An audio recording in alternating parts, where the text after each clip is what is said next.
ان تمام پوائنٹ کو دل کے کانوں سے سنیں اور اپنی زندگی میں اس کو لاگو کریں، تاکہ جب بھی ہمارا اس دنیا سے جانا ہو تو ہم ایمان کی سلامتی کے ساتھ دنیا سے چلے جائیں۔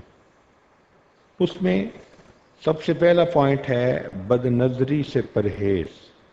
جو شخص غیر محرم سے اپنی نگاہوں کو بچائے، چلتے ہوئے نگاہوں کو نیچے رکھے، تو یہ غیر محرم سے نگاہوں کو بچانا ایمان پر مرنے کا سبب بنتا ہے۔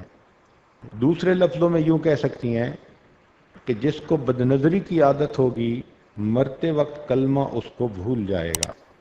اب سنیے، حدیث پاک میں آتا ہے النظر سہم من سہام ابلیس، کہ نظر شیطان کے تیروں میں سے ایک تیر ہے، مسموم من ترکہا مخافیتی، جس نے میرے خوف کی وجہ سے اس کو ترک کر دیا، یعنی غیر محرم کی طرف دیکھنا چھوڑ دیا، ابدلتہ ایمانا، اس کو ایسا ایمان عطا کیا جائے گا، یجد حلاوتہ فی قلبہ، کہ جس کی لذت وہ اپنے دل میں محسوس کرے گا۔ یعنی غیر محرم کی طرف سے نظر ہٹائی تو اس کے بدلے اللہ تعالیٰ اس کو ایمان کی حلاوت عطا فرمائیں گے۔ اور ملا علی قاری رحمۃ اللہ علیہ فرماتے ہیں وقد ورد، اور یہ بات آئی ہے، ان حلاوت الایمانی، کہ ایمان کی حلاوت اذا دخلت قلبا، جب وہ دل میں داخل ہو جاتی ہے، لا تخرج منہ ابدا، پھر دل سے کبھی بھی نہیں نکلتی۔ اس کا مطلب یہ ہوا کہ غیر محرم سے اپنی نگاہ بچانے کا انعام ایمان کی لذت، اور ایمان کی لذت کا نتیجہ اچھی موت، اور اچھی موت کا نتیجہ جنت کا داخلہ۔ حلاوت ایمان کی کچھ علامتیں کتابوں میں لکھی ہیں۔ چنانچہ فرمایا کہ جب ایمان کی حلاوت ملتی ہے تو استلذاذ الطاعات، انسان کو عبادت میں مزہ آتا ہے، ایثارها علی جمیع الشہوات، تمام شہوتوں کو چھوڑنا اس کے لیے آسان ہوتا ہے، تحمل المشاق فی مرضات اللہ، اللہ کی رضا حاصل کرنے کے لیے مشقتیں اٹھانا اس کے لیے آسان ہو جاتا ہے، الرضا بالقضاء فی جمیع الحالات، اور تمام حالات میں انسان اللہ کی رضا پر راضی رہتا ہے۔ تو اچھی موت حاصل کرنے کا پہلا نسخہ بد نظری سے پرہیز، دوسرا پابندی کے ساتھ مسواک کرنا۔ مسواک جس طرح مردوں کے لیے سنت ہے، عورتوں کے لیے بھی سنت ہے۔ مسنون طریقہ علامہ شامی رحمۃ اللہ نے یہی لکھا ہے کہ 3 انگلیوں سے پکڑے، سائیڈ پر انگوٹھا ہو، اور چنگلیا جو چھوٹی انگلی ہے وہ نیچے ہو۔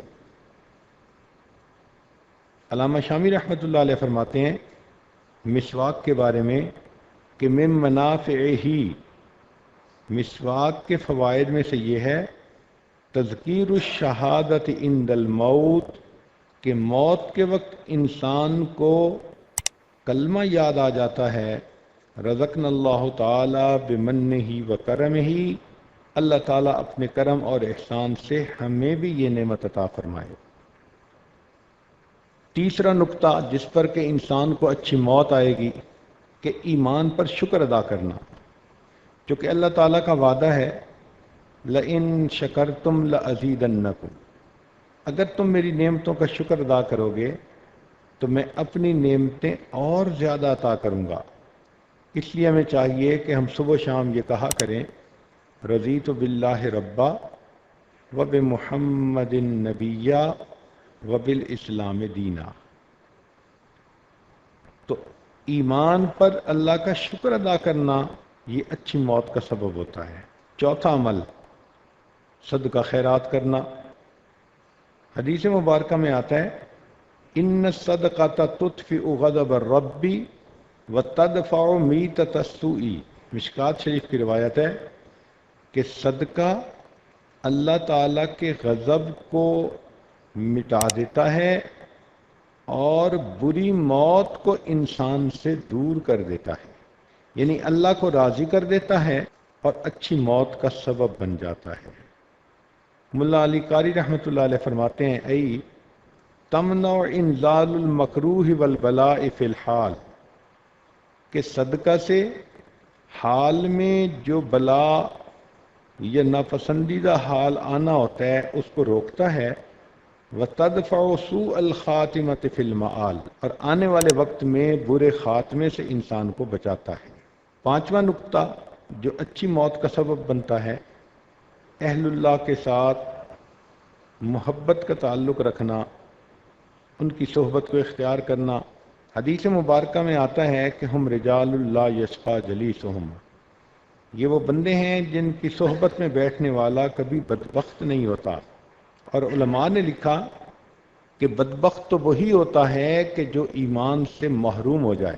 جب یہ شخص بدبخت نہیں ہو سکتا، اس کا مطلب کہ اللہ تعالیٰ موت کے وقت اس کو ایمان کی سلامتی کے ساتھ دنیا سے جانے کی توفیق عطا فرمائیں گے۔ چھٹا نقطہ جس سے کہ انسان کو آخری وقت میں اچھی موت آتی ہے، اللہ رب العزت سے محبت کرنا۔ قرآن مجید میں ہے یحبہم ویحبونہ، اللہ ان سے محبت کرے گا اپنے بندوں سے، اور وہ بندے اللہ سے محبت کریں گے۔ علماء نے لکھا ہے کہ جو شخص دنیا میں اللہ رب العزت سے محبت کرے گا، آخرت میں دشمنوں کی قطار میں شامل نہیں کیا جائے گا۔ ساتواں عمل جس سے اچھی موت آتی ہے کہ انسان پاک دامنی کی زندگی گزارے۔ چنانچہ حدیث پاک میں ہے کہ اگر کوئی عورت کسی مرد کو گناہ کی طرف بلائے، ذات منصب و جمال، وہ بڑی خوبصورت بھی ہو اور اچھے گھر کی ہو، اور وہ آگے سے کہہ دے قول انی اخاف اللہ، کہ میں اللہ سے ڈرتا ہوں، تو اس کے بدلے اللہ تعالیٰ اس کو عرش کا سایہ عطا فرمائیں گے، اور جن کو عرش کا سایہ قیامت کے دن ملے گا یہی لوگ جنت میں داخل کیے جائیں گے۔ ہر عورت اپنی زندگی میں اس ایک عمل کی وجہ سے اچھی موت مر سکتی ہے، جنت میں داخل ہو سکتی ہے۔ کیونکہ اکثر و بیشتر نوجوان بچیوں کو کہیں نہ کہیں سے گناہ کی دعوت ملتی ہے، تو جب بھی کہیں سے گناہ کا ارادہ اس کو محسوس ہو تو فوراً دل میں کہے انی اخاف اللہ، میں اللہ سے ڈرتی ہوں۔ اللہ کے ڈر کی وجہ سے اگر یہ غیر محرم مرد کو اپنے سے دور رکھے گی تو اس کے بدلے میں اللہ رب العزت اس کو جنت عطا فرمائیں گے۔ آٹھواں، اذان کے بعد جو دعا ہے جو کتابوں میں لکھی ہے اور اذان کے بعد مانگی جاتی ہے، بخاری شریف میں ہے کہ جو شخص اس دعا کی پابندی کرے گا، حلت لہو شفاعتی، اس بندے کے لیے میری شفاعت لازم ہو گئی۔ تو ملا علی قاری رحمۃ اللہ علیہ نے فرمایا ففیہ اشارۃ، اس میں اشارہ ہے الی بشارت حسن الخاتمہ، کہ اللہ تعالیٰ اس بندے کا خاتمہ اچھا فرما دیں گے۔ نوواں پوائنٹ کہ انسان اپنے حسن خاتمہ کی خود دعا بھی مانگے، اللہم بارک لنا فی الموت وفیما بعد الموت۔ یہ جو دعا ہے تو مختصر سی، مگر اس کی برکت سے اللہ تعالیٰ بندے کو اچھی موت عطا فرماتے ہیں۔ اللہم بارک لنا فی الموت وفیما بعد الموت۔ دسواں کہ انسان یہ دعا مانگے ربنا لا تزغ قلوبنا بعد اذ ہدیتنا وہب لنا من لدنک رحمہ، اے اللہ ہدایت ملنے کے بعد ہمارے دلوں کو ٹیڑھا نہ کر دیجیے۔ یہ ایسی برکت والی دعا ہے کہ اس کی برکت سے انسان آخری وقت میں ہدایت پر رہتا ہے اور اس کو کلمے پہ موت آتی ہے۔ تو یہ 10 ایسی باتیں ہیں کہ جن کا خیال رکھیں گی تو انشاءاللہ اپنے اپنے وقت پر اللہ تعالیٰ کی طرف سے رحمت کی موت آئے گی۔